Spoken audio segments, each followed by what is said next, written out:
CM Revanth రెడ్డిపై MLC కవి గాయకులు దేశపతి శ్రీనివాస్ ఫైర్ అయ్యారు. తెలంగాణ లోగోను మార్చడానికన్నా ముందు చరిత్ర సంస్కృతిని అధ్యయనం చేయాలని సూచించారు. ఉద్యమ చిహ్నాలను తెలంగాణ తల్లి విగ్రహాన్ని మార్చేందుకు రాష్ట్ర ప్రభుత్వం చేస్తున్న చర్యలను ఆయన ఖండించారు. ముఖ్యమంత్రి గారు గత ప్రభుత్వం యొక్క ఆనవాళ్లను రూపుమాపుతాను లేదా గత ప్రభుత్వం అనండి, ఆ ఉద్యమానికి నాయకత్వం వహించినటువంటి తెలంగాణ రాష్ట్ర సాధన ఉద్యమానికి నాయకత్వం వహించినటువంటి కేసీఆర్ గారు, టీఆర్ఎస్ పార్టీ, తర్వాత టీఆర్ఎస్ ప్రభుత్వం ఈ ఆనవాళ్లను నేను పూర్తిగా చెరిపేస్తాను, రూపుమాపేలా చేస్తాను అని ఒక సంకుచిత దృక్పథంతో ఒక స్టేట్మెంట్ ఇచ్చారు ఆయన.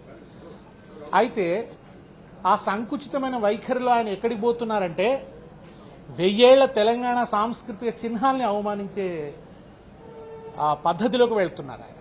ఇది చాలా చాలా చాలా తెలంగాణ సమాజాన్ని హర్ట్ చేసేటువంటి విషయం. ఇవాళ వారు ఏమంటున్నారంటే తెలంగాణ ప్రభుత్వం లోగోలో ఉన్నటువంటి కాకతీయ తోరణము, చార్మినారు ఈ రెండూ కూడా రాచరిక చిహ్నాలు కనుక వీటిని మేము ఆమోదించము అని అంటున్నారు. అవి రాచరిక చిహ్నాలు మాత్రమేనా?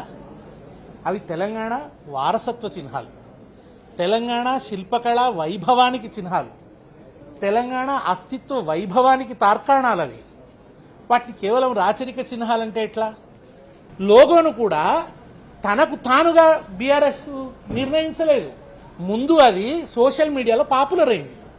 సోషల్ మీడియాలో ఆ కాకతీయ తోరణం పెట్టి దాని ద్వారా అది ప్రసిద్ధమైంది. దాన్నే స్వీకరించి గంగా జమున తెహజీబ్ కూడా ఇక్కడ ఉన్నది, కలిసి బతికేటువంటి సంస్కృతి ఉన్నది, అన్ని మతాల వాళ్ళు. అండ్ హైదరాబాద్కు గుర్తుగా ఉంటుంది. ఒక రూరల్ తెలంగాణనంతా ప్రతిబింబించేలాగా కాకతీయ తోరణం ఉంటే హైదరాబాద్ సింబల్గా చార్మినార్ ఉంటుందని చెప్పి ఆ రెండింటిని పెట్టినారు. వాటిని ఇప్పుడు మీరు రాచరిక చిహ్నాలని తీసేస్తామనంటే హైదరాబాద్ను అవమానించినట్టు, వరంగల్ను అవమానించినట్టు, తెలంగాణ చరిత్రను అవమానించినట్టు, ఓరుగల్లు కీర్తిని అవమానించినట్టు. ఇదేమిటండి? అది తెలంగాణ అనేది అస్తిత్వ పోరాటం అండి. దీంట్లో అందరు ఉంటారు. కులీ కుతుబ్షాలు ఉంటారు, సమ్మక్క సారక్కలు ఉంటారు, కొమరం భీం ఉంటాడు, అందరు ఉంటారు దీంట్లో.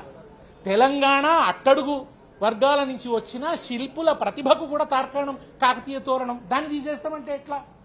రేపు వరంగల్ ప్రజలు హర్ట్ కారా? తెలంగాణ హర్ట్ కాదా? తెలంగాణ సమాజం హర్ట్ అవుతుంది వీరు తీసుకునేటువంటి ఈ చర్యల వల్ల. తెలంగాణ తల్లి ఆమె కిరీటంతో ఉంది, ఒడ్డాణంతో ఉంది. ఒడ్డాణంతో ఉంటే ఇబ్బందట, ఓ నగ వేసుకుంటే ఇబ్బందట. నిజానికి తెలంగాణ తల్లి వెనుకబడ్డ ప్రాంతము, పేదరికపు ప్రాంతము అని అంటుంటే అట్లా కాదు అని చెప్పడానికి, తర్వాత అప్పుడు ఆ తెలుగు తల్లి భావనను వాళ్ళు ఉమ్మడి రాష్ట్ర ప్రతీకగా వాడుతుంటే తెలంగాణ రాష్ట్ర డిమాండ్ ప్రతీకగా తెలంగాణ తల్లిని ముందుకు తీసుకురావాల్సి వచ్చింది. అదొక చారిత్రక సందర్భంలో వచ్చిన ప్రతీక.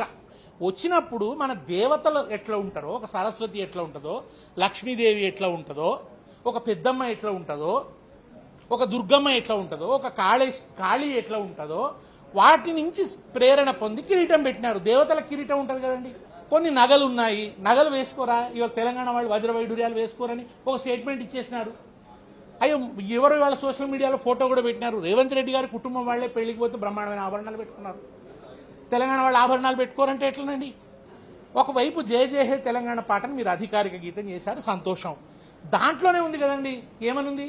కాకతీయ కళాప్రభల కాంతిరేఖ రామప్ప, గోలుకొండ నవాబుల గొప్ప వెలుగే చార్మినార్ అని ఉంది.